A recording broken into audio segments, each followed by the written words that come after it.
Bueno, muchachos, muy buenas tardes y bienvenidos a su clase número 8 de su curso de gestión de proyectos de construcción con mejores prácticas del Project Management Institute y de la metodología Building Information Model.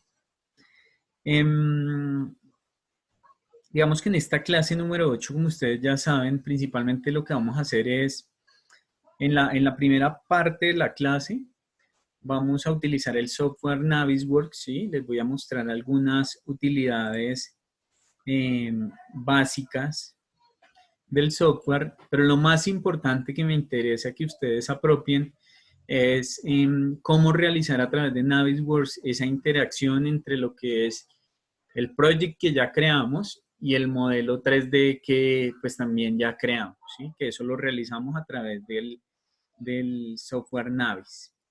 Y haciendo ese cruce, pues finalmente mostrarles, que es algo muy rápido, cómo crear un modelo 4D, cómo crear una animación de un proceso constructivo. En el caso del modelo que yo mostraré aquí, que he venido trabajando con ustedes, pues es solo el de estructura. Entonces es un modelo relativamente sencillo, pero pues funciona igual para cualquier tipología de modelo. Entre más detalle le dé uno, pues mejor. Y la segunda parte de la clase estará enfocada en continuar barriendo el grupo de procesos de planificación. Hoy espero que veamos la línea base de los costos. Luego pasemos brevemente por las áreas de conocimiento de calidad, de comunicaciones y nuevamente que empecemos a hablar de riesgos, de gestión de riesgos. Ese es como digamos que la agenda que tenemos para el día de hoy. No olviden, por favor, antes de iniciar, pues enviarnos el formato Excel con sus datos para las personas que han venido cumpliendo con la asistencia al curso y que tienen como expectativa, pues, obtener la certificación de este curso. Entonces, no olviden enviarnos el Excel diligenciado al correo mercadeo@simpi.com.co. Sin más preámbulos, entonces, voy a compartirles la pantalla, mi pantalla, para que veamos como la metodología que voy a seguir. ¿Listo? Entonces, por favor, confírmenme que en este momento están viendo pues la pantalla de mi computador, ¿sí? Tengo de fondo la presentación con el logo de Simpi, la presentación del curso, pero en la parte inferior voy a darle buscar el software Manage, ¿sí? Algunas versiones de Navisworks se llaman así, Navisworks, hay otras que se llaman Navisworks Manage. En este caso, la que yo tengo pues es Navisworks, pero me aparece ahí como Manage, ¿sí? Entonces, sencillamente lo que voy a hacer en este momento es abrir el software para desde ahí empezar a trabajar con base en lo que, digamos, en el nivel de detalle que dejamos el trabajo la vez pasada, que fue exportado el modelo Revit a Navisworks, ¿sí? Entonces vamos a empezar a trabajar básicamente desde ahí. De otra parte, aquí en el fondo, tengo el project, ¿sí? El project que creamos también la clase pasada, que no olviden que lo único diferente, digamos, a un proyecto convencional es que le incluí una columna texto 1, donde dice el tipo de actividad, si es de construcción o demolición, y un texto 2 con el ID, ¿sí? De cada actividad. Que este ID es ya pensando en que posteriormente podamos unir en Navisworks determinados elementos a una actividad en el proyecto. ¿Listo? Me preguntaba por acá, espérenme un segundo, miro quién me pregunta. Ahí está abriendo Navisworks Manage. Este computador es un tanto lento, pero ténganme un poquito de paciencia ahí mientras abre. Alguien me preguntaba que si les podría compartir los archivos. Les voy a compartir si quieren les comparto el modelo Revit donde lo tengo y el project donde lo tengo, ¿sí? Entonces, hablo con Milena para que ella se los comparta. Listo. Finalmente, de fondo deben estar viendo la interfaz de Navisworks. En este caso, mire, aquí dice el nombre, Autodesk Navisworks Manage 2019. ¿Listo? Aquí Entonces lo único que vamos a hacer es que vamos a darle añadir.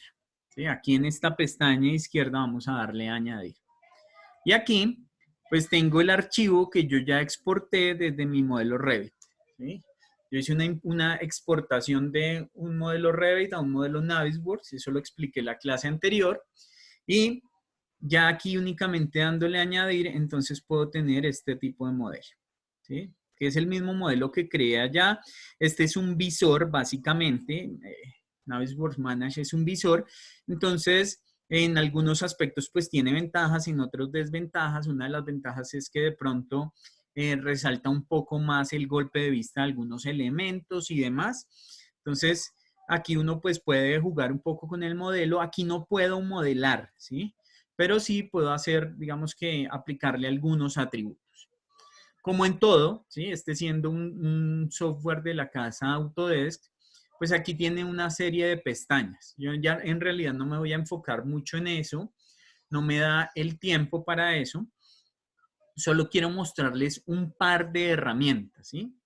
Entonces, me voy a ir, aquí en inicio, pues usualmente uno tiene una serie de comandos dentro de ese añadir, refrescar, estos de árbol de selección, de buscar elementos que ahorita les voy a mostrar cómo funciona, de timeliner, de este Clash Detective que también al final les voy solo a mencionar como para qué se utiliza. Entonces aquí pues tienen todas las herramientas principales. Tiene este, por ejemplo, de propiedades, que es si uno señala un elemento y le da propiedades, pues él le trae una serie de propiedades, que básicamente son esas propiedades que antes veíamos en la barra propiedades de Navisworks, ¿sí? Entonces la invitación ahí es que un poco jueguen con el software, sí, que lo exploren un poco más. Aquí, ya en la segunda pestaña, puntos de vista, pues es una pestaña para que uno arme animaciones principalmente, ¿sí? Para que explore en detalle su modelo. Entonces, por ejemplo, tiene esta opción que se llama guardar puntos de vista. Eso lo que hace es que, por ejemplo, yo en el modelo me paro por acá y le doy guardar punto de vista y aquí me aparece, miren que aquí en esta barra que se llama punto, o en esta ventana que se llama punto de vista guardado, me aparece vista 1. ¿Listo? Si yo giro el modelo, entonces ya me hago aquí por la parte de atrás, me acerco, entonces puedo guardar otro punto de vista y entonces me aparece ya como vista 2. ¿Sí? Y entonces tengo aquí la vista 1 y cuando quiera ir sencillamente le doy clic aquí a la vista 2. Y podría tener incluso por aquí una imagen, digamos que dentro de mi modelo aquí. Entonces quiero tener esta y a esta le voy a dar vista 3. ¿Sí? Ese es uno de los aspectos, digamos que interesantes. Entonces aquí tengo guardadas ya diferentes puntos de vista. Además, si yo en esta ventana le doy clic derecho, ¿sí? Y le digo agregar animación, entonces le digo que voy a tener la animación, esta animación, y señalo estos 3 puntos de vista, los señalo y los incluyo aquí en la animación. Entonces él ya me crea una animación con esos 3 puntos de vista. Y si le doy aquí play, entonces él lo que empieza a hacer es como si yo tuviera un dron que se está desplazando de vista a vista, ¿sí? Entonces está primero desde la vista 1 y lentamente me va a ir llevando hasta la vista 2 y después hasta la vista 3. Entonces, digamos que es un método muy sencillo para que ustedes tomen algunas vistas en su modelo y después, utilizando esa herramienta que les acabo de mencionar, pues creen como un dron. Esto después lo vamos a conjugar con la animación del modelo constructivo de tal manera que uno pueda tener, pues por un lado la secuencia constructiva y por otro lado una especie de cámara ahí como tipo dron que vaya girando de acuerdo a como ustedes la hayan programado en su modelo. Entonces también uno pues puede jugar con eso. Además, si yo le doy aquí editar, ¿sí? Al modelo, entonces, por ejemplo, este está muy lento. Le puedo decir, no, venga, hágame lo mismo, pero en 45 segundos, ¿sí? Entonces ya va a ser un modelo, pues, con los mismos puntos de vista, pero un poco más rápido. Entonces, para que ustedes ahí después exploren con esa opción. Vamos a terminar de ver los 45 segundos ahí de ese recorrido y ya continuamos.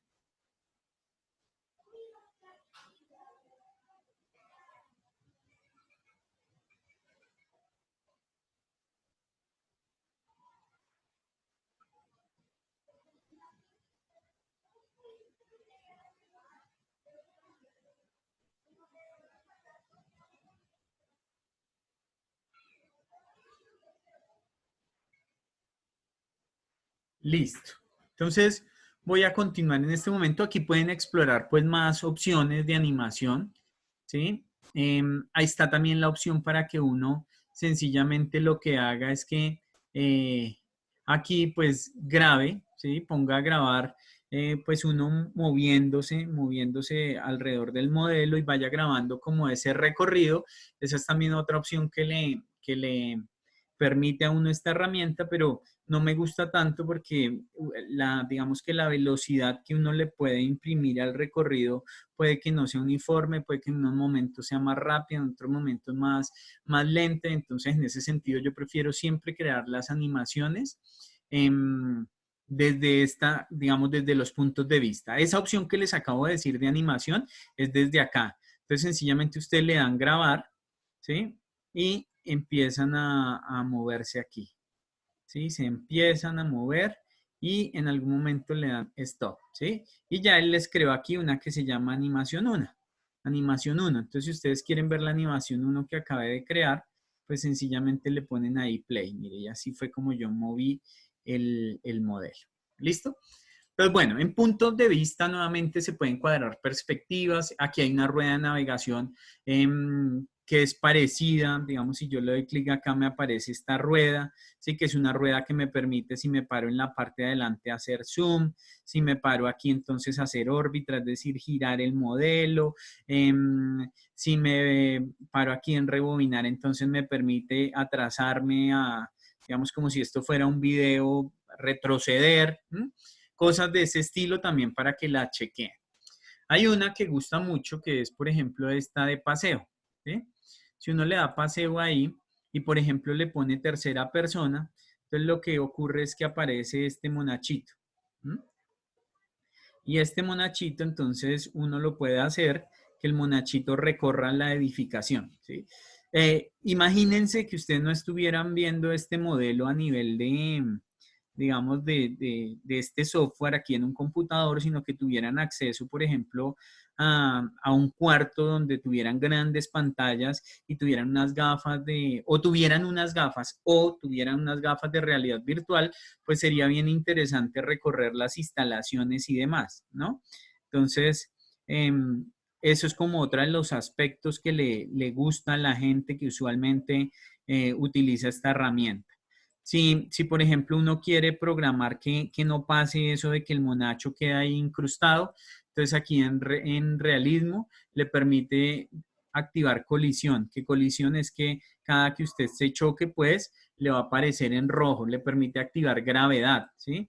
Que gravedad es que si hay un vacío, pues usted, el monacho se caiga, o que si hay unas escaleras, entonces él las suba las escaleras. Pues porque tiene un efecto de gravedad asociado. ¿Listo? Entonces, en este caso, ahí que hay unas escaleras, pues las estará bajando, ¿sí? O las estará subiendo dependiendo de la necesidad. Entonces, la invitación ahí es que exploren eso, exploren iluminación y demás. ¿Listo? En revisar, básicamente está, pues voy a quitar este monachito que tengo acá.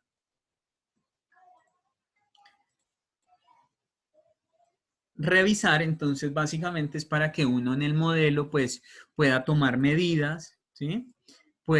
Espérenme, salgo aquí listo, pueda tomar medidas, pueda escribir textos, pueda hacer nubecitas con mensajes, pueda insertar comentarios. Recuerden que esta no es herramienta para diseñar propiamente ni para modelar, sino para que, digamos, para que uno básicamente haga recorridos o haga visualización de sus modelos. ¿Listo? Entonces, hasta ahí brevemente, pues sencillamente les mostré algunas de las utilidades que tiene Navisworks para que ustedes las exploren. Ahora, pues voy a entrar en el fondo negro. No estoy seguro, Jaime, no estoy seguro de si se puede cambiar. Yo normalmente lo trabajo todo con fondo negro, pero pues revisaría. Voy a consultar con uno de los modeladores que tengo aquí en Simpi y les cuento de pronto en la clase siguiente. Para lo que a nosotros nos interesa, entonces vamos a ir aquí a este menú y nos vamos a parar en el Timeliner, ¿sí? El Timeliner, cuando yo le dé clic en Timeliner, en este caso tiene cargado este conjunto de actividades, ¿sí? Voy a eliminarlas, ¿sí? Voy a eliminar esas actividades. Voy a eliminarlas con esta columna, las voy a eliminar con este botoncito, ¿listo? Las eliminé las tareas que tienen ahí. El Timeliner es como un project dentro de Navisworks, ¿sí? De tal manera que uno, por ejemplo, si no tiene project, ¿sí? Que muchos de ustedes puede que no lo tengan, pueden hacer su programación directamente aquí en este Timeliner diciéndole sencillamente que añada una tarea. Entonces les va a salir el nombre, ¿sí? O sea, les sale una lineecita aquí donde le pueden poner el nombre de la actividad. Entonces, zapatas o zapatas enciclopio, ¿sí? Aquí le colocan la fecha de inicio, la fecha de fin planeado. Luego acá le van a colocar el tipo de tarea, que fíjense que esta es la palabra que yo les decía que tienen que revisar que esté escrita en su project de esta manera. ¿Sí? Construcción. Miren que aquí en mi project está escrita así, construcción. Es decir, si tiene tilde allá, aquí también debe tener tilde porque con esa es que él va a leer si la actividad de construcción, si la actividad de demolición o si la actividad es temporal. Si es construcción, sencillamente lo que va a hacer es que cuando arranque la actividad va a aparecer en un color verde clarito y luego cuando se finalice la construcción va a aparecer tal cual aparece en el modelo, ¿sí? Y con eso nos va a armar como unas secuencias constructivas. Y luego aquí una de enlace que lo que hace es, en esta columna se identifica cuál actividad, o sea, esta actividad, con cuál conjunto de elemento está relacionada. ¿Sí? Más adelante les voy a explicar un poquito mejor eso. Entonces, conclusión, aquí tienen el Timeliner como una especie de, digámoslo, como unas casillas para meter la programación. En este caso, como no la voy a utilizar, le voy a dar suprimir tarea. Es usual que uno haga la programación en Project y su modelo en Revit y luego lo exporte a Navisworks.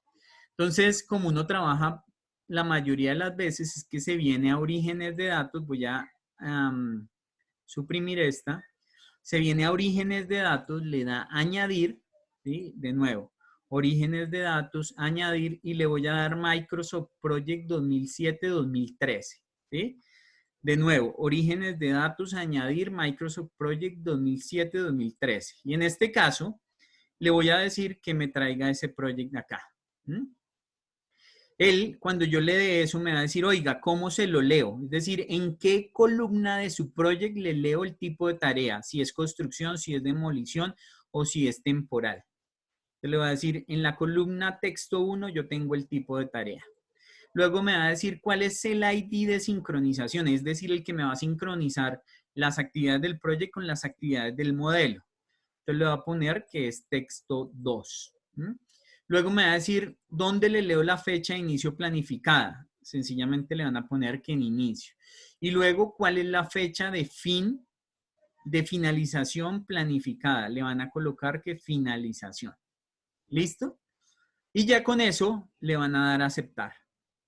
Y le van a decir a quién actualizar que les actualice todos los orígenes de datos y que les regenere la jerarquía de tareas. ¿Listo? Aceptar. Él está realizando ahí un cargue de información. Esperamos unos minutos a que se cargue esa información.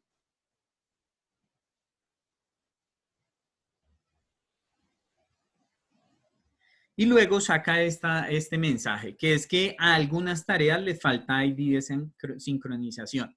¿Sí? Entonces, básicamente en el proyecto que nosotros teníamos abierto, recuerden que no todas las actividades tenían ID, porque habían algunas que representaban objetos en el modelo y había otras que no. Por eso es que me saca eso. Pero no importa, no importa. Le voy a dar que aceptar. ¿Listo? Me devuelvo a tareas y en tareas entonces ya debo tener cargadas todas las actividades que yo tenía en mi cronograma en Project.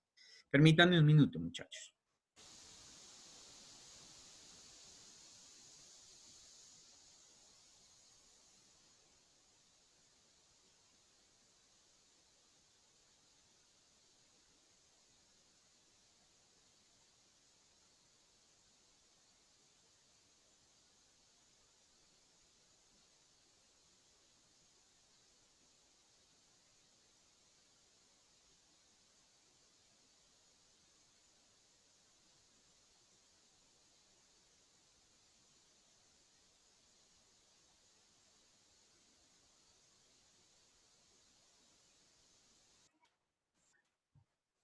Ya estoy aquí de nuevo. Bueno, entonces ya lo que tienen ahí es que cargaron en el timeliner todas las actividades de su cronograma en Project. ¿Listo?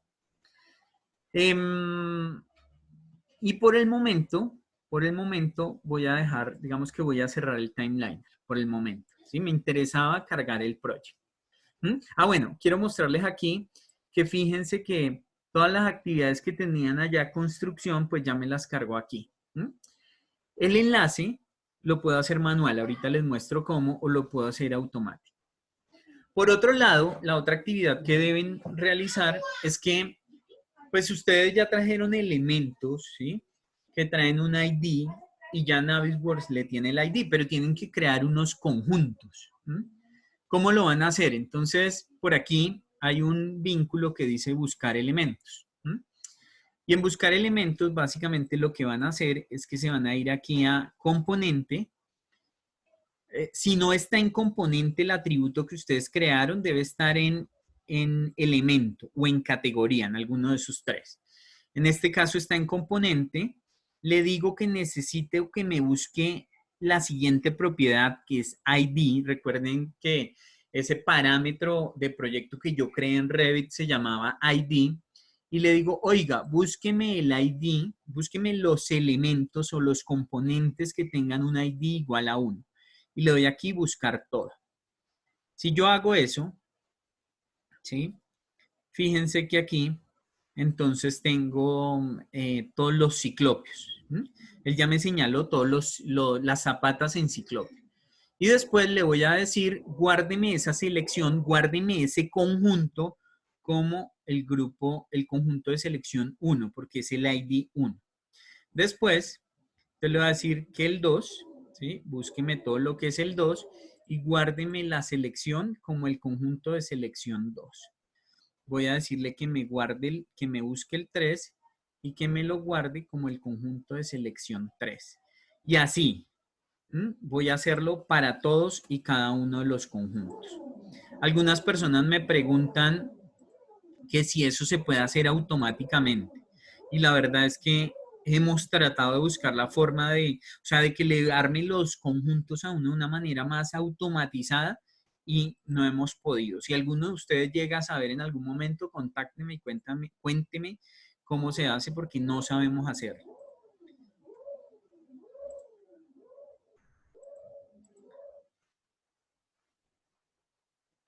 Voy a buscar aquí, creo que nosotros en mi modelo yo tengo como hasta el 21 o 22. Voy a poner un momento en mute mientras termino de buscar los grupos de selección y luego continúo.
Listo, entonces ahí guardé los 21 conjuntos de selección que cada uno corresponde con un ID, ¿sí?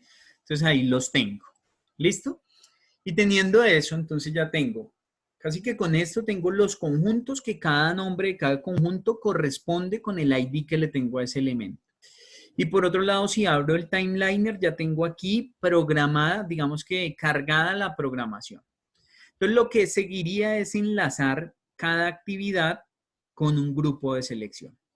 Se puede hacer de dos maneras. La manera manual es, por ejemplo, para los que no tengan project y hayan cargado directamente la programación acá, entonces le dan clic derecho, le dan enlazar conjunto y le dicen, mire, este corresponde al conjunto 1. Entonces él ya le realizó un enlace entre esta actividad que se llama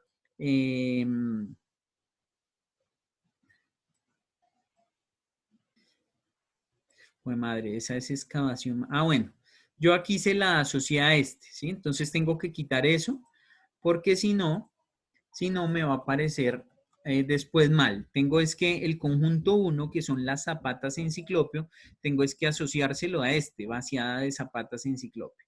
Entonces tendría que ir en estricto sentido aquí, decirle enlazar conjunto y decirle que me enlace esta actividad, que son las zapatas en ciclopio, me enlace con el conjunto de selección 1, que el conjunto de selección 1, si yo me paro aquí, pues son las zapatas en ciclopio.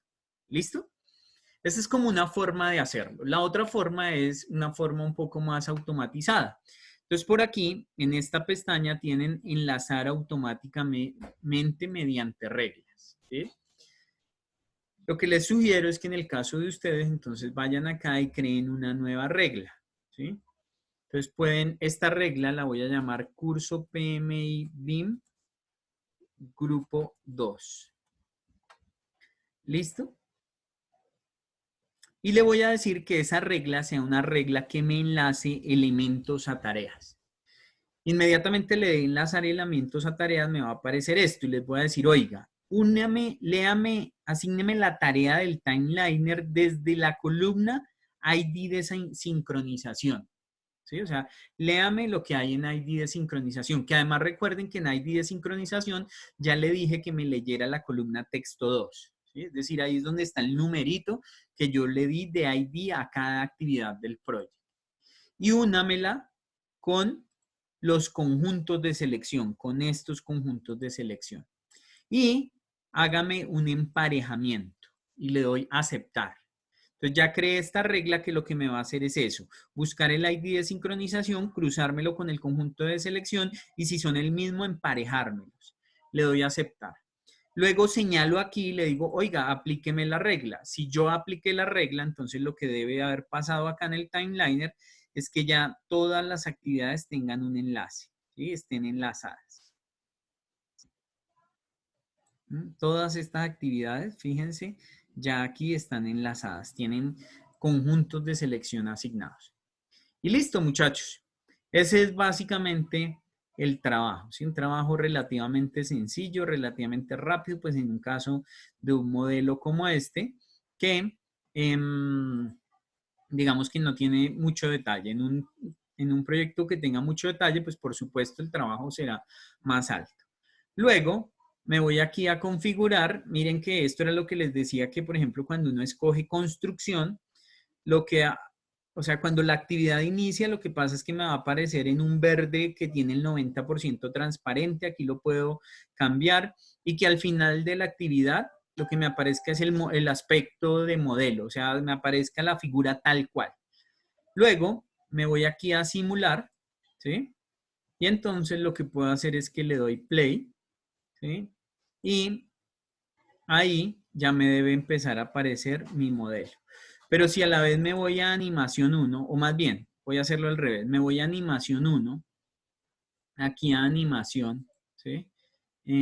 Puntos de vista, animación, ¿sí? Y empiezo a correr una animación y a la vez le doy que me corra el modelo, digamos, la simulación de la construcción.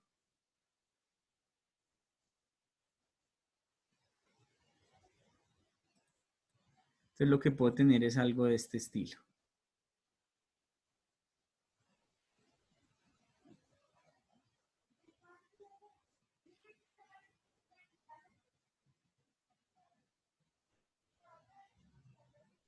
Voy aquí de nuevo a retroceder este y de nuevo aquí a parar la animación. Voy a darle play y voy a poner la animación en play también.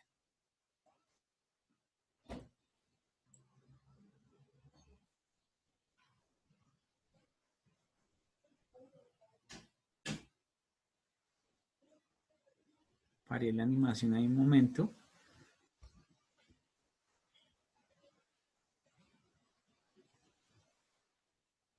¿Listo? Entonces al final lo que van a tener es un cruce entre una animación como un dron que estuvieran volando ahí, más una simulación del proceso constructivo. Uno ya viendo la simulación pues se da cuenta de algunos aspectos, ¿no? Entonces, por ejemplo, ese muro de fachada se ve raro porque está siendo construido antes por ejemplo, que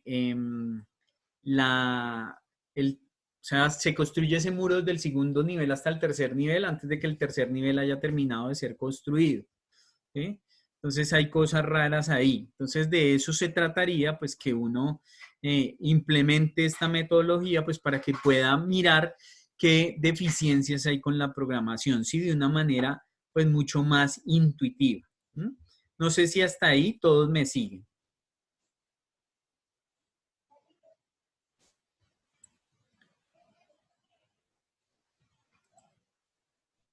Listo. Entonces, la invitación es que ojalá ustedes lo hagan, que lo prueben, ¿sí?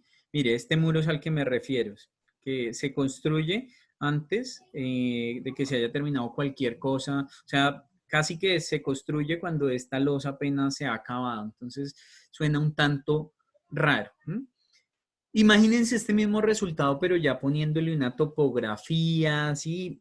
Invirtiéndole más horas hombre. Este yo lo hice y puedo decir que, pues claro, yo ya tengo algo de destreza, pero yo creo que ustedes pueden sacar un resultado como este si le invierten 8 horas, ¿sí? 8 horas haciéndolo juicioso.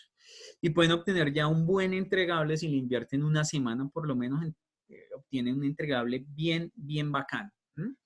Ya después, como para que ustedes sigan cacharreando, entonces aquí, por aquí pueden hacer o configuraciones, ¿sí? Entonces, duración de la reproducción, porque de pronto esta está muy rápida, entonces le digo que venga, que más bien me haga la reproducción en 40 segundos, ¿sí? Entonces es un tanto más lenta. ¿M? Ahí le puedo decir que un tanto más lenta. El proceso constructivo, también allá pueden definir el número de cuadros por segundo, los frames per second, pueden definir,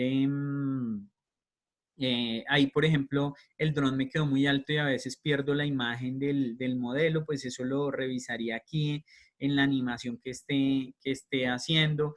Pueden mirar incluso si la exportan, ¿sí?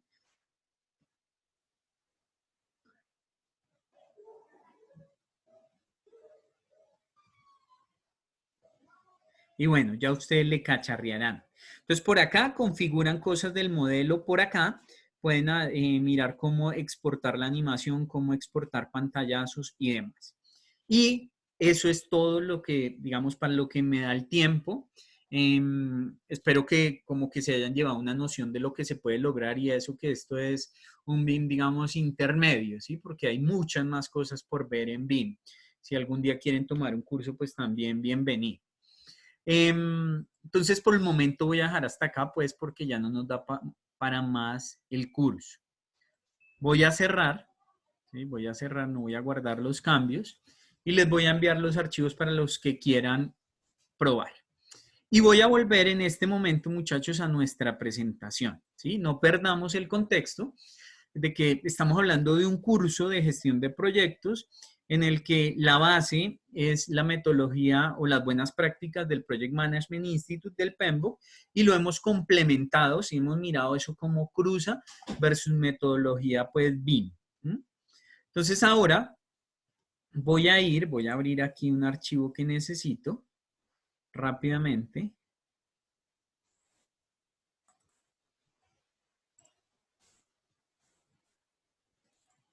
Voy a ir nuevamente al mapa de procesos em, como retomando en lo que íbamos. Recuerden que nosotros estamos barriendo este grupo de procesos de planificación. Y básicamente entonces acá, por supuesto, de manera muy rápida, no hay como mucho tiempo para hacer énfasis de pronto en compresión de cronogramas, que también es otro tema interesante, en mostrarles cómo sale una curva S, que después la vamos a retomar aquí en valor ganado, en mirar la curva de distribución de recursos. No, me centré más en lo que es netamente práctico. Ahora voy a entrar a este grupo de procesos que están aquí, ¿sí? Planificar la gestión de costos. Y después les voy a explicar este conjunto de procesos, pero de manera muy rápida. Ni siquiera voy a utilizar presentación, sino que va a ser charladito. Y el día de hoy espero barrer estos dos primeros procesos del área de gestión de riesgos, que el área de gestión de riesgos es donde nuevamente me voy a gastar un par de minutos. ¿Listo? Entonces, no olviden que en estos conjuntos de procesos yo les decía o siempre les digo que tienen como dos objetivos. El primer objetivo es obtener el plan de gestión, ¿sí? Y el segundo objetivo es obtener la línea base. Entonces, de manera análoga pasa con este conjunto de procesos. El objetivo de esos tres procesos es obtener el plan de gestión que se hace con este primer proceso y con estos dos obtener la línea base, en este caso de cronograma. En el caso del planificar la gestión de los costos, no voy a detallar más en eso porque ustedes ya saben que es un plan de gestión de costos. A mí se me va a descargar el computador. Uy, sí. Regálenme un minuto, lo pongo a cargar. Gracias, Erwin.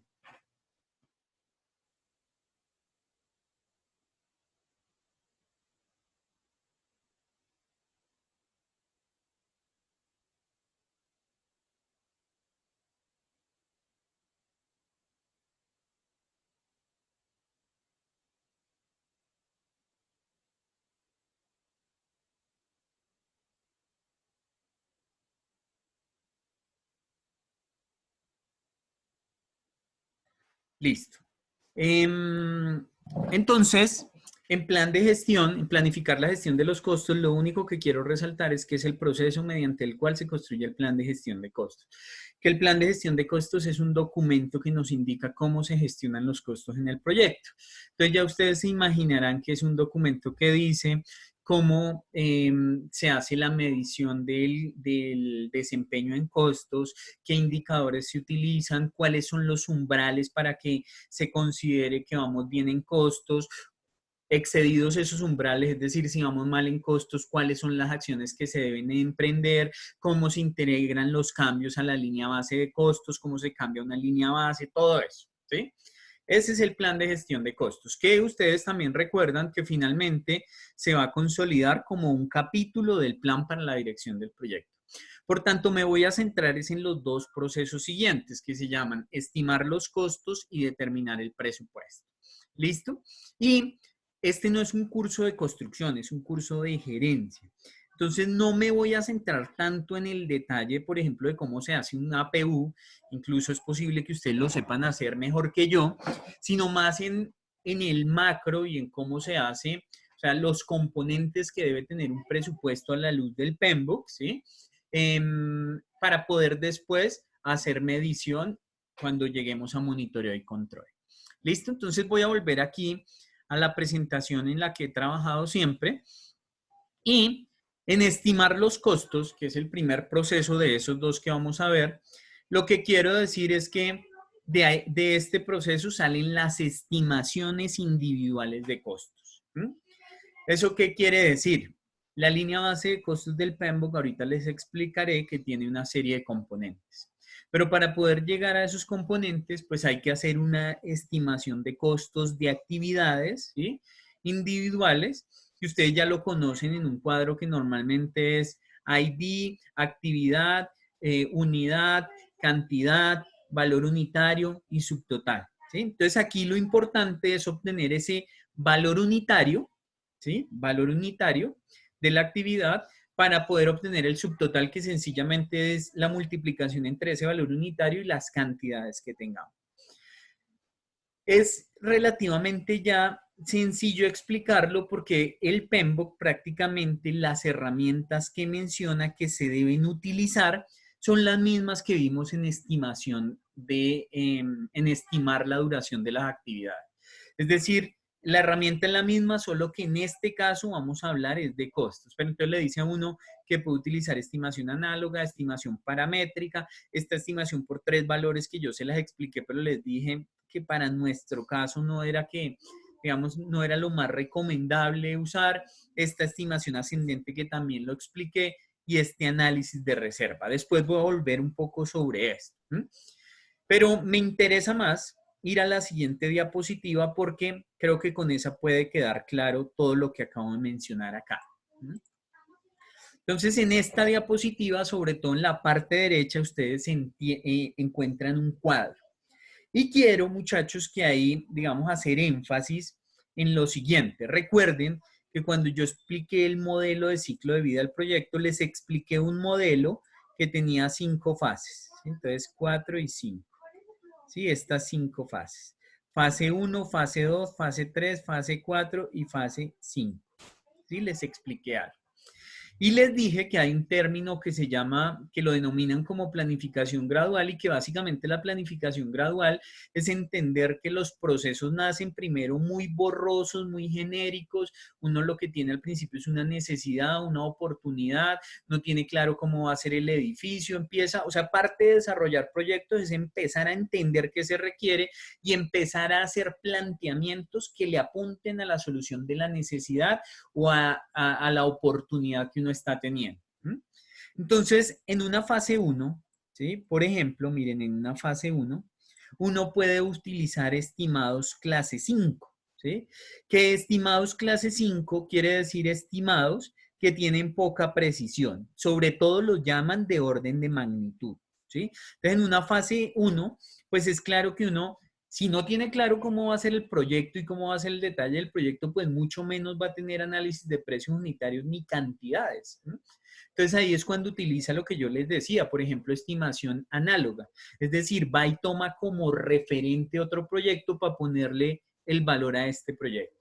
O ya si uno quiere ser más juicioso y si se lo permite el proyecto, pues hace estimación paramétrica. Entonces dice, venga, en la otra planta que construimos, el metro cuadrado construido nos salió a 3 millones. Por tanto, utilizando ese mismo parámetro, aquí me daría tanto.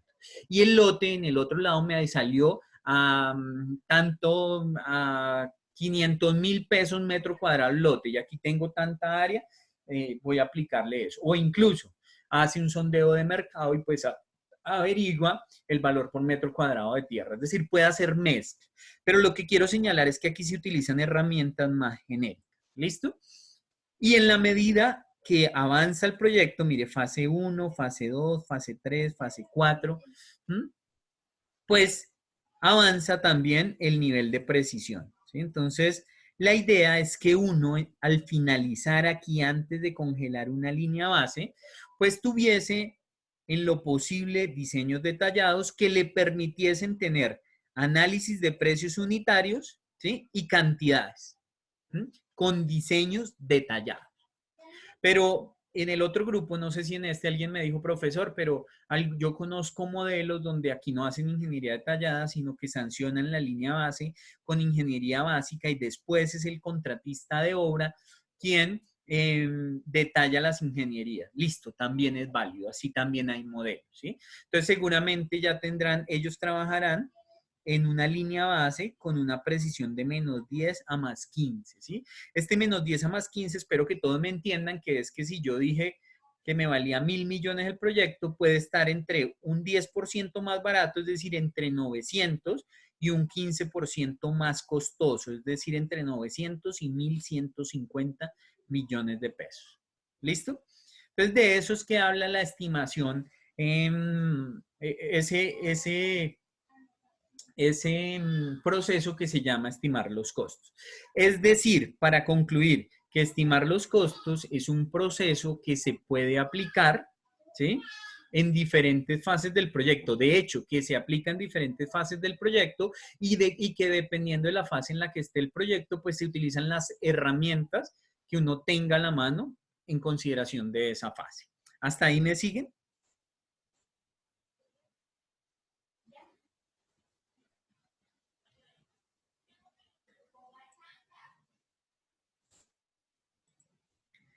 Listo.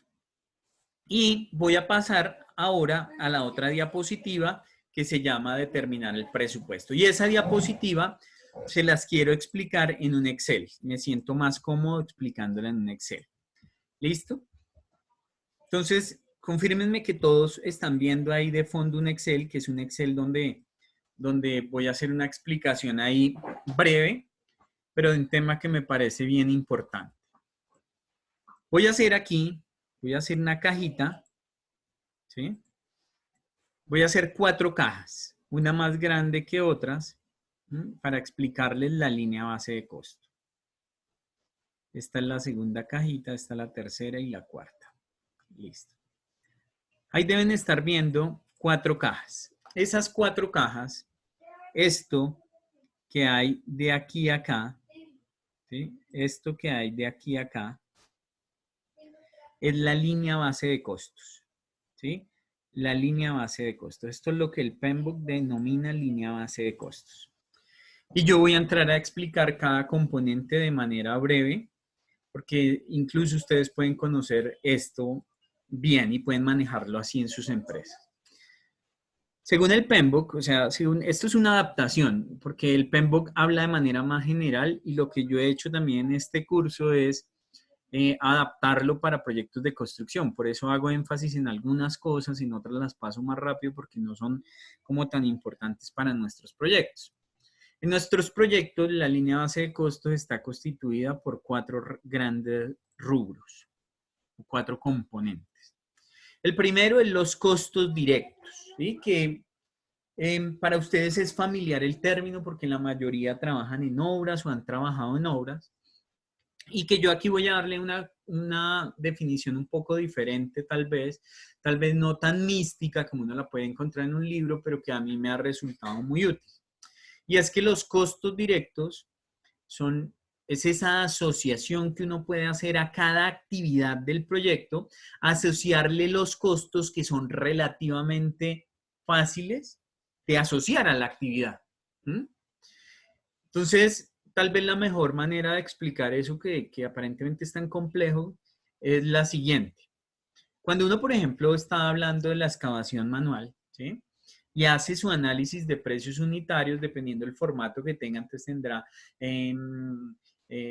materiales, herramientas y equipos, recurso humano, transportes, bueno, lo que sea. Pero ahí lo que usted hace es que hace un análisis de precios unitarios para un metro cúbico de excavación manual y de alguna manera asocia una serie de recursos con una serie de rendimientos a esa actividad. Entonces pone que necesitará 0.8 horas de un oficial para un metro cúbico de excavación manual y que necesitará 5.5 horas de ayudante para ese metro cúbico de excavación manual. Es decir, que en el APU lo que está haciendo es asociar recursos directamente ligados a la actividad y que además de una manera, con una buena aproximación, fácilmente lo puede hacer, ¿sí? No pasa lo mismo, por ejemplo, en el caso del maestro o el almacenista. El maestro de obra, el maestro general de obra, es claro que muchas veces pues ayuda a la excavación manual, ¿sí? Él también está ahí para todas las actividades del proyecto y por ende también tendrá un porcentaje de dedicación a la excavación manual, pero tendrá un porcentaje de dedicación a muchas más actividades y por tanto no termina siendo práctico que uno diga o coloque dentro del APU que también hay un porcentaje de dedicación del maestro a esa actividad que se llama excavación manual. Entonces acá se asocian son los que de alguna manera es práctico asociarlos directamente, los recursos que son prácticos y que se pueden asociar de manera relativamente fácil. En los costos indirectos, pues estarán el complemento de ese conjunto, es decir, los que también se requieren para la ejecución de la obra, pero que no fue tan fácil asociarlos a una actividad específica. Entonces, en esos costos indirectos, lo que es usual es que el Pareto, es decir, que la mayor proporción de esos costos estén asociados a ese recurso humano de dirección y administración de la obra, el director de obra, el almacenista, el de seguridad industrial y salud ocupacional, los residentes, no sé si ya mencioné almacenista, si usted tiene un oficial de la administración, es decir, que se dedica a atender temas de la administración y no a una sola actividad específica, el maestro, bueno, todos esos. Y además, en esos costos indirectos, el otro rubro importante para conformar ese Pareto que les decía son los costos fijos de operación.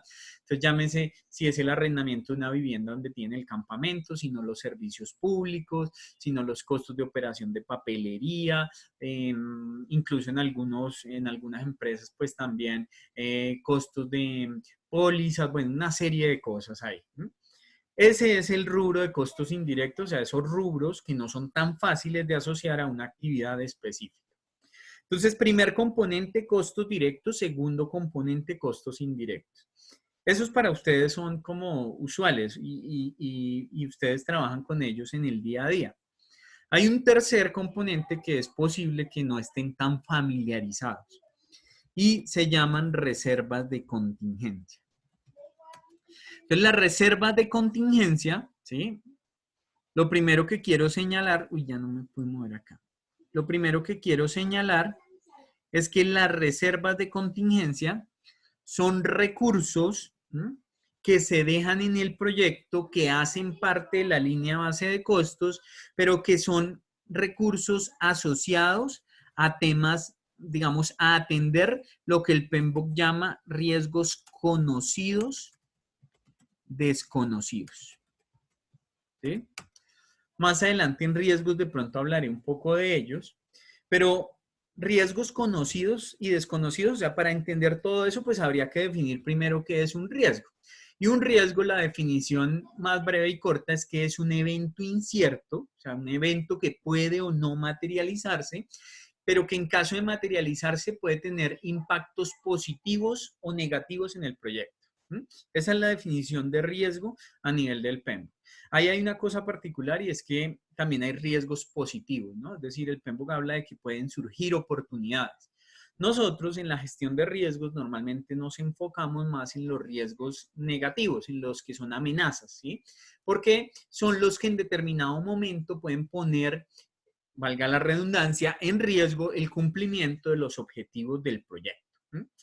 Entonces, el riesgo es un evento que puede no materializarse y estas dos palabritas, conocidos, desconocidos, hace referencia en el PMBOK a que conocidos significa que yo sé que pueden materializarse, pero desconocidos es que no sé en qué momento se puedan materializar. Entonces, riesgo conocido, desconocido, puede ser que, por ejemplo, haya un bloqueo por parte de la comunidad. Yo sé que si estoy en determinado sitio, ¿sí? Con determinadas características, alejado de poblaciones urbanas, donde el Estado de pronto no hace tanta presencia, pues es posible que la comunidad ejerza una presión, incluso a veces una presión no tan sana sobre el proyecto, ¿sí? Y en ese sentido es un riesgo, es decir, yo soy consciente de eso, pero desconozco si se va a presentar y en caso de que se presente, ¿cuándo se podría presentar?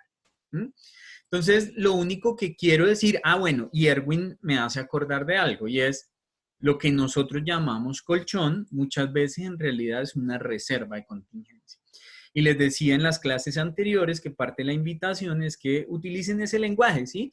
Que en adelante digan, sí, dejen una reserva de contingencia. De pronto su jefe los mira rayados y les dice, ¿dejo un colchón? Usted sí, una reserva de contingencia, pero pues de eso se trata, ¿no? De que también alineemos como el léxico con lo que nos muestra el PMBOK. Entonces, reservas de contingencia son riesgos conocidos, desconocidos. Es un rubro presupuestal para riesgos conocidos, desconocidos. La siguiente pregunta que vendría es, ¿cómo se pueden estimar esos costos? Y la verdad es que digamos que hay dos metodologías. Una es hacer un análisis juicioso, una evaluación cuantitativa de riesgos, ¿sí? Si ustedes miran más adelante en riesgos, veremos el proceso que se llama realizar análisis cuantitativo de riesgo. Pero realizar análisis cuantitativo de riesgos es de lo más dispendioso que hay, es largo, un poco subjetivo en el sentido que los escenarios de riesgo dependen en cierta medida de la aversión al riesgo que tengan quienes hacen la valoración de riesgos. Hay que trabajar con escenarios muy puntuales cuando la verdad es que se pueden presentar 1000 escenarios. Entonces es un poco tedioso y cansón, tanto así que el mismo PMBOK dice que solo usted haga análisis cuantitativo de riesgos si realmente amerita hacerlo. Y por tanto, la segunda herramienta, la herramienta alterna para evaluar reservas de contingencia es utilizar herramientas probabilísticas, ¿sí? Entonces, la gente ha creado modelos, ¿sí? que se basan, por ejemplo, en Monte Carlo, es decir, donde meten algunos datos aleatorios para simular el tema de la pues de lo aleatorio que puede ser el evento y que se puede o no materializar. Y lo que le ponen a ustedes es un cuestionario. Entonces le ponen un cuestionario como, diga cuánto tiene estimado que dure su proyecto, cuánto es la estimación de costo directo e indirecto de su proyecto, cuánto es la estimación de la duración de su proyecto, y luego le empiezan a preguntar, ¿qué también está definido el alcance de su proyecto? ¿Está definido de manera supremamente detallada, medianamente detallada, poco detallada, nada de detalle? Estimación de costos. Usted realizó su estimación de costos utilizando APUs que usted mismo realizó, utilizó APUs de referencia a otros proyectos, hizo cotizaciones con diferentes proveedores, ninguna de las anteriores. Bueno, hace una serie de preguntas y en función de esas preguntas, digamos que eso más ese modelo probabilístico que ya tiene insertado, pues le da a usted un porcentaje de reservas de contingencia a utilizar. Lo malo un poco de esa metodología, de esa segunda opción, es que pues usted no sabe de dónde salió ese valor, ¿sí? Usted responde la encuesta, es una caja negra y le sale un porcentaje. Pero, dada digamos, lo tedioso que es la opción 1 versus la opción 2, la mayoría de proyectos estiman las reservas de contingencia de esa manera. Incluso muchos estudiantes de posgrado hacen sus trabajos de grado, pues tratando de crear herramientas para estimación de reservas de contingencia. Y el cuarto componente, muchachos, es escalación, ¿sí? Que la escalación está asociada a poner dentro del proyecto un valor, un rubro presupuestal que atienda, digamos que atienda esa pérdida de poder adquisitivo que se da en proyectos de largo plazo. Me explico. Todos sabemos que vivimos en una sociedad inflacionaria, ¿sí? En nuestro país. Entonces, ganarme 1.000.000 de pesos hoy no es lo mismo que ganarme 1.000.000 de pesos dentro de 5 años. Hoy me alcanza para algo, dentro de 5 años me alcanzará para menos cosas, ¿sí? Porque cada vez voy perdiendo poder adquisitivo. Pues lo mismo pasa con los contratos, ¿no? Anualmente hay incrementos de salario, normalmente los materiales suben de precio y demás. Entonces, ese es un rubro que usualmente solo se ve claramente en proyectos que sean de larga duración, de varios años. Nosotros podemos estar en proyectos en los que duran un año y medio, y se desprecie ese valor, es decir, se diga que ese valor es tan bajo que no se va a tener en cuenta. Pero si ya uno tiene un proyecto de más años, de más vigencias, pues seguramente puede ser un rubro presupuestal importante y por tanto hay que considerar. Eso es lo que el PMBOK llama la línea base de costos. Y hago un comentario, porque un comentario para cerrar, y es, hay otro rubro que ustedes pueden escuchar que se llaman reservas de gestión, ¿sí? Las reservas de gestión son para los riesgos desconocidos. Entonces, las reservas de gestión son para esos riesgos, para esos eventos que pueden o no materializarse, pero que nosotros ni siquiera sabíamos que podía ocurrir, ¿sí? Hoy tenemos uno claro que puede ser el COVID-19. Es decir, ese es un riesgo que nadie tenía mapeado, miremos todos los análisis de riesgos y nadie creía que se podía presentar una pandemia, se presentó. Entonces, en estricto sentido, el PMBOK dice que también se deben dejar unas reservas de gestión, solo que no hacen parte de la línea base de costo, es decir, que estas reservas de gestión, como lo recomienda el PMBOK, están a nivel de gerencia de la empresa, es decir, cada empresa debiese tener por allá una bolsa de lo que se llamarían reservas de gestión, que son para esos eventos que no tienen mapeados, pero en que en determinado momento se pueden presentar, y para que la empresa pueda responder de una forma sólida. Por tanto, cualquier empresa seria, los primeros meses, por ejemplo, de esta situación tan crítica que estamos afrontando, pues seria y madura, ¿no? Seria y madura, es decir, cualquier empresa grande, que ya lleva mucho tiempo en el mercado, debería estar preparada, no para todo el COVID, porque pues hay unos rangos ahí de incertidumbre, pero por lo menos para reaccionar durante estos primeros meses, ¿sí? Entonces, eso es lo que recomienda el PEM. Esto, o sea, esto que vemos acá, la línea base de costo más las reservas de gestión, es lo que en el PMBOK se llama el presupuesto. ¿Mm? Es decir, y hago una salvedad ahorita, es decir, que el presupuesto y la línea base de costos en la metodología o en las buenas prácticas del PMBOK no son lo mismo. Sin embargo, para nuestros fines prácticos de este curso, yo muchas veces voy a hablar del presupuesto haciendo referencia a esa la línea base del costo. Pero quiero dejar es como digamos, levantar la mano y que ustedes sean conscientes de que si van y leen el PMBOK, el presupuesto es diferente a la línea base de costo porque el presupuesto es la línea base de costo más las reservas de gestión. ¿Hasta ahí me siguen?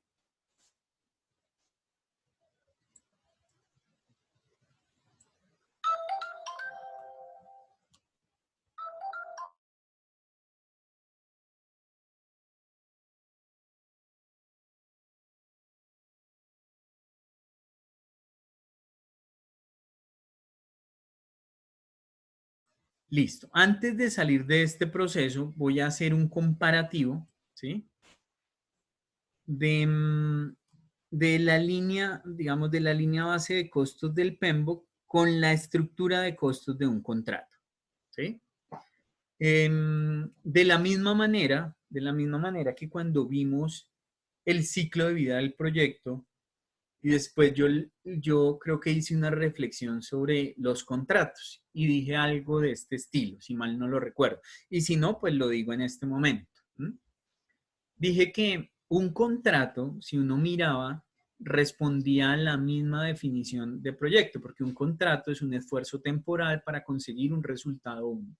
Por tanto, yo no podría decir que un contrato no es un proyecto, sí es un proyecto, tiene la misma definición, o sea, se ajusta a la definición que da el PMBOK de proyecto, que es esa que acabé de dar, ¿sí?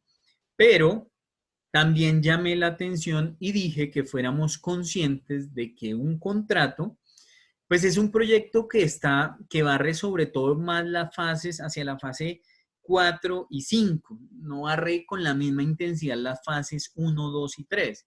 Es decir, cuando uno ejecuta un contrato, pues ya alguien se sentó, mal o bien, siguiendo o no la metodología del PMBOK, se sentó a analizar alternativas, a hacer una ingeniería, a sacar unas cantidades, a hacer APUs, a tramitar licencias, algo de ese estilo, ¿sí?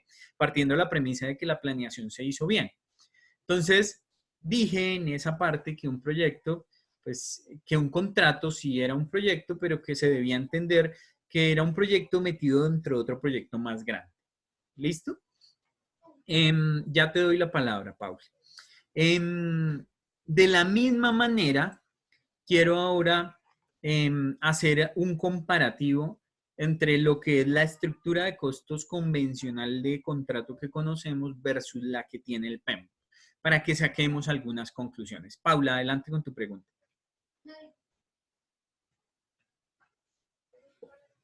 ¿O fue accidental, Paula?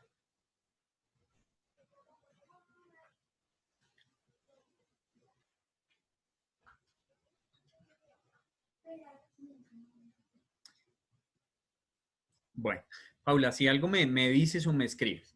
Entonces, aquí en la estructura de costos de un contrato, normalmente lo que nosotros conocemos es costo directo, ¿sí? Costo directo acá. Costo directo. Este casi que uno diría que más o menos, ¿sí? Más o menos la definición es la misma que acá, ¿sí? Es decir, en un contrato los costos directos obedecen a la misma filosofía que en el modelo del PMI. Es decir, actividades y se le asigna mediante una APU recursos con unos rendimientos y demás. ¿Listo? Si uno pasa a costos indirectos, entonces en contratos normalmente lo llaman administración, pero también la filosofía más o menos es la misma, ¿sí? Es decir, aquellos recursos que por una u otra razón no fueron cargados como costos directos, pero que son necesarios para ejecutar la obra, quedan cargados dentro de la administración, ¿sí? Entonces, más o menos como que hasta ahí la misma filosofía la manejan ambos. Luego, usualmente los contratos tienen algo que se llama imprevistos, ¿sí? Imprevistos. Y ojo que si uno mira en el modelo PMBOK, las reservas de contingencia están en función de los riesgos y los imprevistos en teoría también, pero ahí encuentra como una primer diferencia de la que uno debe ser consciente. ¿Por qué?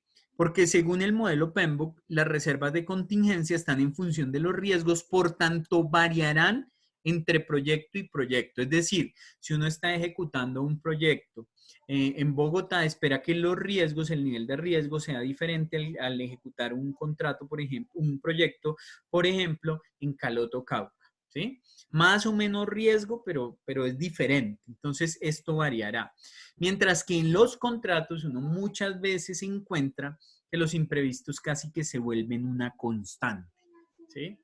Entonces ahí como que más o menos lo mismo, pero en los contratos ese imprevisto a veces se vuelve una constante que en realidad debería estar es en función del riesgo que tenga el contrato.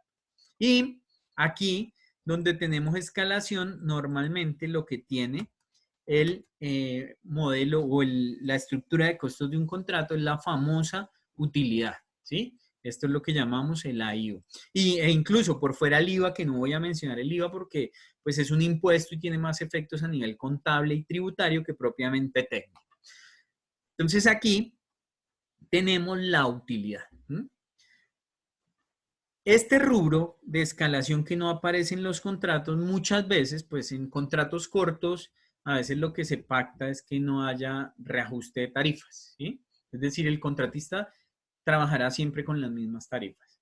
O incluso en los contratos a veces se deja una cláusula para los reajustes, ¿sí? Y se hace, pues, vía otro sí o vía adicional. Ahí ya también hay una discusión jurídica, pero bueno, ese no es el objetivo del escenario. Entonces, esto se hace vía adición de recursos al contrato con base en una cláusula o algo de ese estilo. Pero hay algo que todavía no se explica bien y que es bien importante que ustedes entiendan, y es la utilidad, ¿sí? Va una pregunta de mí para ustedes. ¿Dónde está la utilidad en el modelo o en la estructura de línea base de costos del modelo PMBOK? ¿Dónde creen que está?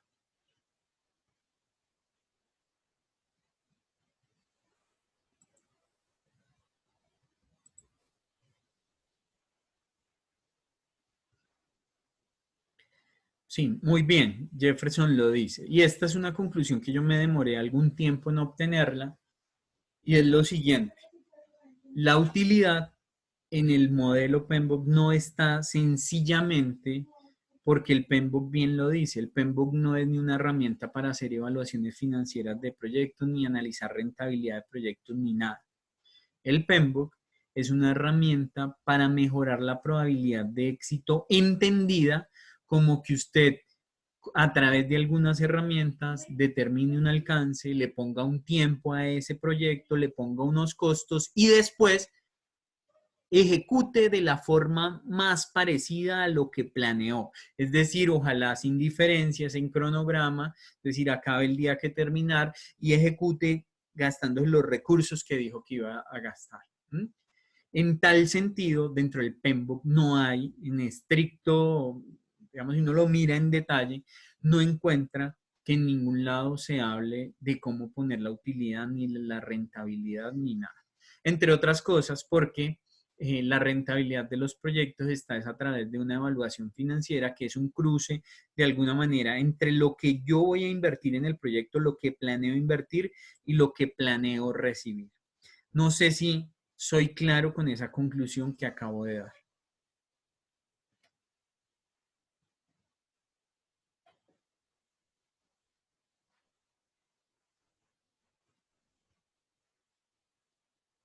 Listo.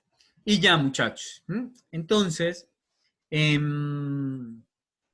voy a cerrar este Excel porque eso era lo que quería contarles de determinar el presupuesto.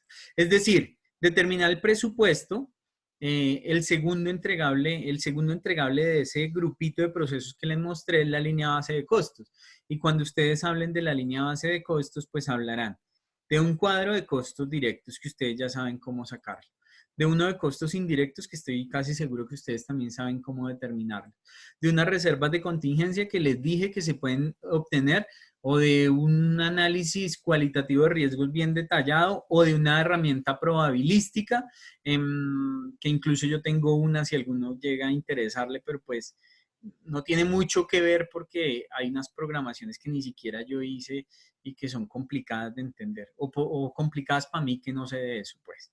Y una escalación que básicamente, pues la herramienta más sencilla a utilizar es, por ejemplo, el IPC, ¿sí?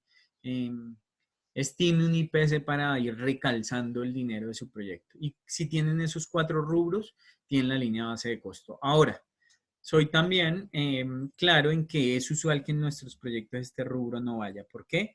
Porque nuestros rubros son, perdón, nuestros proyectos son relativamente cortos de tal manera que es posible que la escalación sea casi que despreciable y no se tenga que asumir, ¿sí? No sea tan relevante asumir.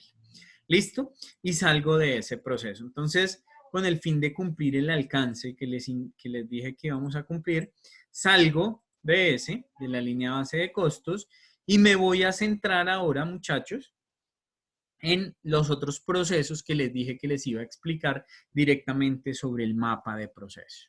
¿Mm?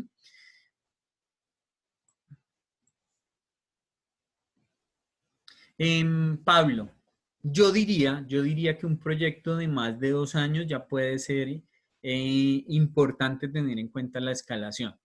Pero hay otros autores que dicen que a partir de 3 años, ¿sí? Em, entonces, para mí siempre es a partir de 2 años que uno debiera tenerlo en cuenta. ¿No? O por lo menos así lo trabajo yo. Listo, entonces vuelvo aquí a la matriz de procesos, muchachos, y seguimos con el área de conocimiento de calidad.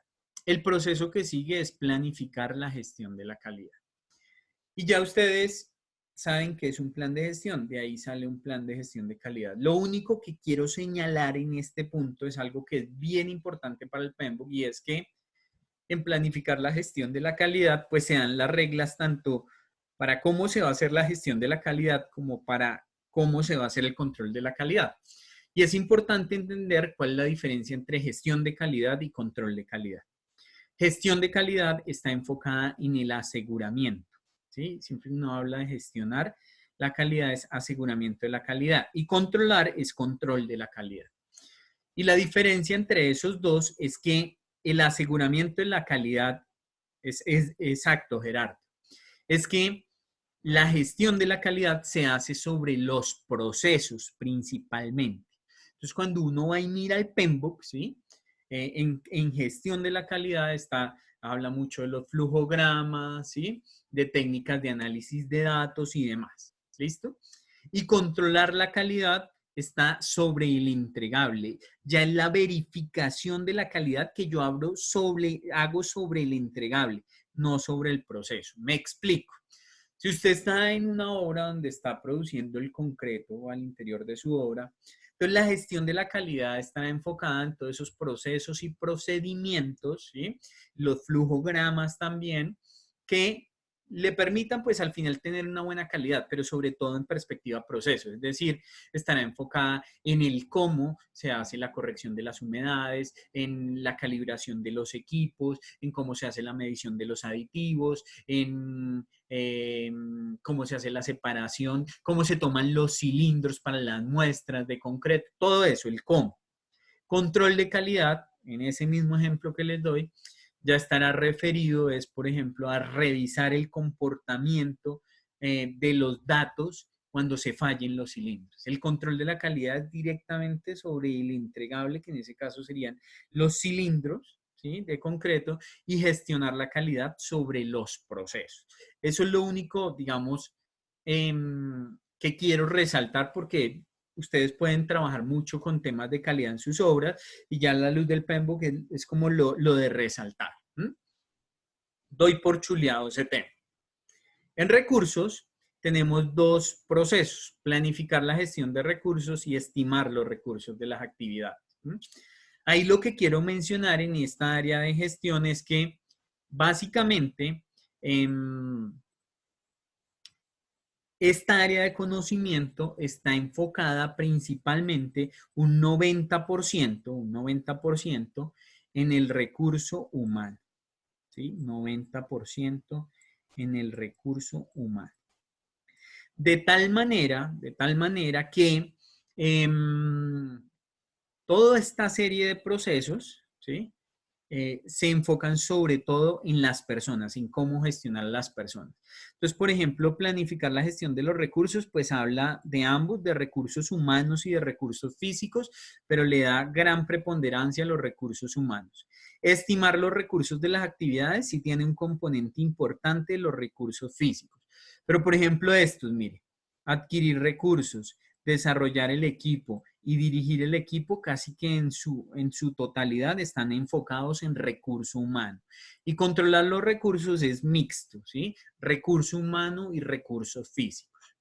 Por tanto, el plan de gestión de recursos será un plan que le indique a usted en su mayoría, usted cómo vincula, cómo desvincula a las personas, matrices RACI para que las personas tengan claridad de sus funciones dentro del proyecto, cómo se desarrolla un equipo, cómo son los estilos de liderazgo que favorecen más el éxito de un proyecto de cara, pues, a lo que menciona el PMBOK, ¿sí? Ustedes saben, o si no lo saben, pues se los cuento, por ejemplo, de cara al PMBOK. Cuando surgen discrepancias entre integrantes del equipo, la mejor manera de resolver esas discrepancias es que las personas lo resuelvan directamente, ¿sí? O sea, que se llegue a un consenso entre ellos. Pero si eso no puede ser posible ante el PMBOK, la mejor manera de atacar eso es que el líder se siente con ellos y trate de llegar a un consenso. Pero si aún así no se llega a un consenso, la mejor manera es que el líder se ponga un poco más coercitivo y diga, usted hace tal y usted hace tal.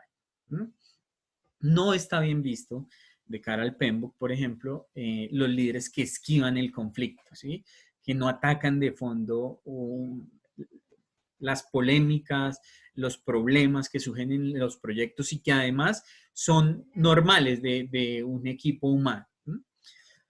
Entonces, en eso digamos que se enfoca el plan de gestión de los recursos. Y en estimar los recursos de las actividades, básicamente, lo que indica es cómo ir del proyecto, pues hacer, o bien sea una estructura de desglose de recursos, o sencillamente sacar histogramas de recursos, que llamamos. Es decir, recursos distribuidos en el tiempo y cómo los voy a necesitar para posteriormente, pues, poder en este área de adquisiciones, pues, poderlos adquirir. Eso es como en lo que se enfoca. Entonces, no hay mucho más para decir ahí. En el área de comunicaciones, el plan de gestión de comunicaciones para proyectos como los nuestros, yo, por ejemplo, tengo en mis planes de dirección de proyectos unidos, comunicación e interesados. ¿Por qué? Porque aquí es muy poco lo que se indica. Es decir, recuerden que en interesados, cuando uno identifica a los involucrados o los interesados, ya define la estrategia a través de una matriz interés-poder. Entonces, después de tener la estrategia, es plasmar cómo los voy a mantener informados. Aquí dices el cómo, mediante qué tipos de comunicaciones, es decir, si voy a pegar un cartel en la obra, o si voy a enviar un correo electrónico, o si voy a solicitar reuniones, en caso de que vaya a enviar informes, cómo es el modelo de informes y demás. Aquí es donde se dice eso. Y después de ese, sí viene el área de gestión de los riesgos. que me voy a gastar unos 10 minuticos más para explicarles los primeros dos procesos y con eso termino el día de hoy. Muchachos, por favor, confírmenme si hasta aquí hay alguna observación, si es claro lo que he mencionado.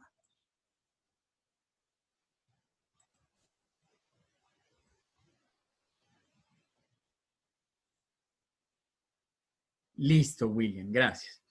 Entonces voy a ir nuevamente aquí a la presentación, solo con ese foco de explicarles esos dos procesos adicionales y ya daremos por cerrada la clase número 8, nuestra clase número 8. Aquí, digamos que tenemos los dos primeros procesos de ese grupito que les señalé son planificar la gestión de los riesgos e identificar los riesgos. ¿Listo? Planificar la gestión de los riesgos, pues es es crear el plan de gestión de riesgos, que ustedes ya saben que son las reglas de juego de cómo se gestionan los riesgos en el proyecto. Pero aquí quiero mencionar algunos temas adicionales que es importante tener en cuenta. Aquí en la parte izquierda menciono como todo lo que debe indicar un plan de gestión de riesgos. El plan de gestión de riesgos, pues, en principio tiene la identificación de los riesgos, las estrategias para atacar los riesgos, la metodología, desde la metodología, por ejemplo, de identificación de riesgos, es decir, por ejemplo, las empresas en temas de riesgos usualmente lo que hacen es talleres de identificación de riesgos. Sí, Mary. Mary, frente a tu pregunta, yo decía que normalmente yo uno comunicaciones e interesados. Y es por lo que te digo, es decir, utilizo el mismo entregable que tengo en identificar los interesados, que es una relación de interesados, ya con una estrategia definida de cómo los voy a gestionar. Y atado a esa estrategia, pues ir al tema comunicaciones. Y ya me enfoco es, siguiendo esa estrategia, qué modelo de comunicaciones voy a usar.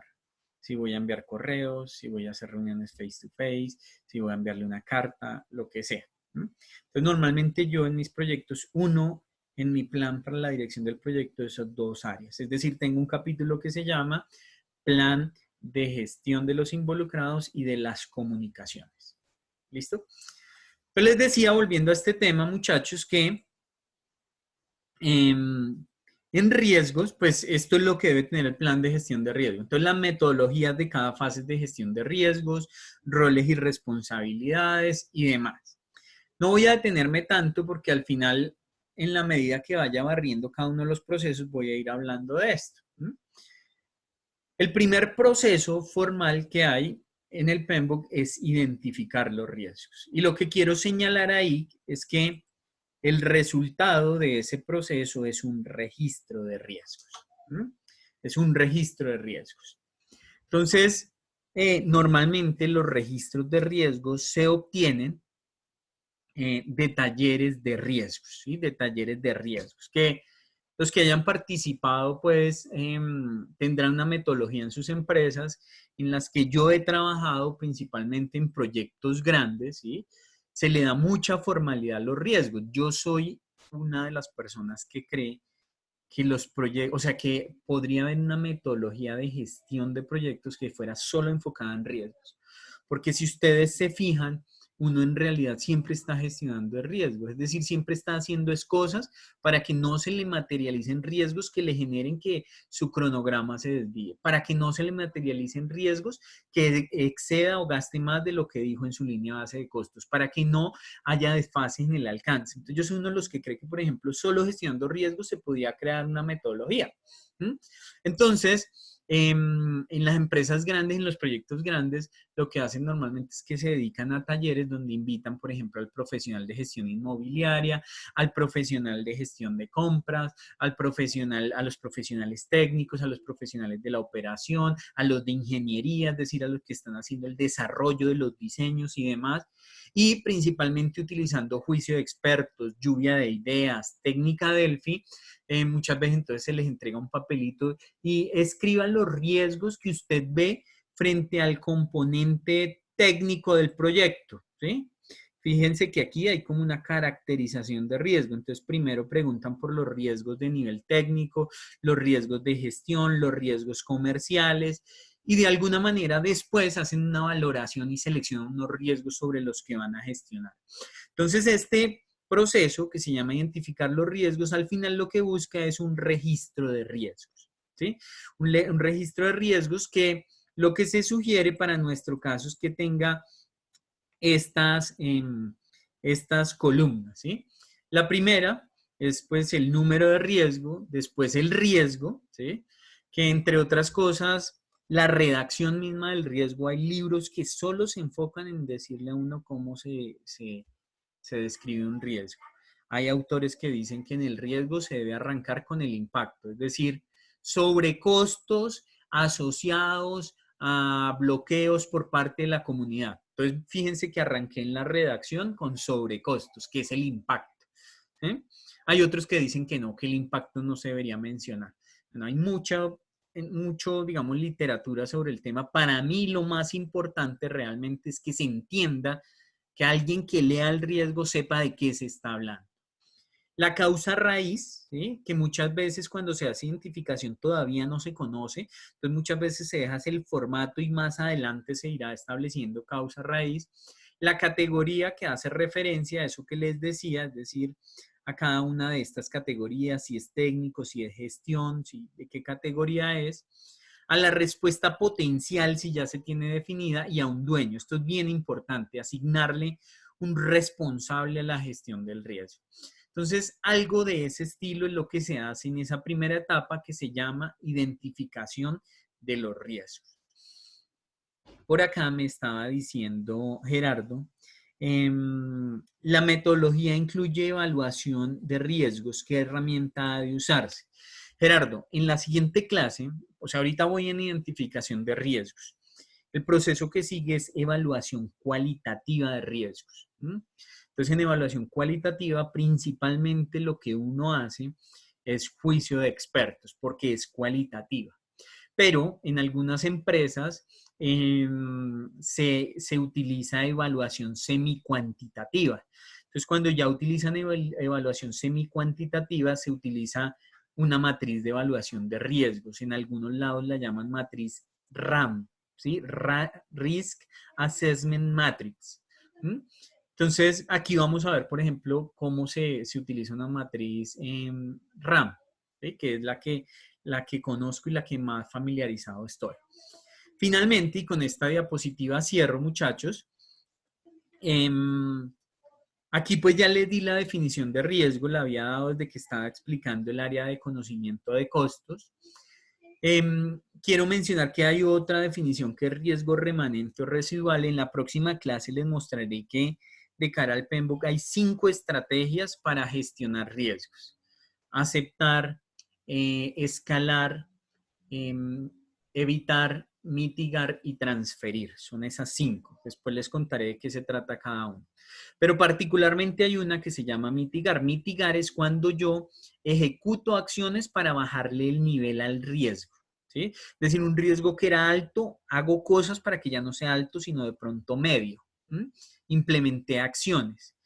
Ese riesgo que queda después, o sea, antes era alto y después es medio, se llama un riesgo residual. Es decir, es un riesgo sobre el que actúe, pero de todas maneras, pues sigue latente, con un menor nivel de probabilidad o impacto, pero sigue latente. Porque generalmente es muy costoso eliminar los riesgos, es decir, llevarlos a riesgo a probabilidad cero es muy difícil o muy costoso. Y el otro concepto es riesgo secundario, ¿sí? Que es cuando derivado de una acción de mitigación genera un nuevo riesgo. Esos son como los conceptos. Esta me la salté, pero quería cerrar con eso.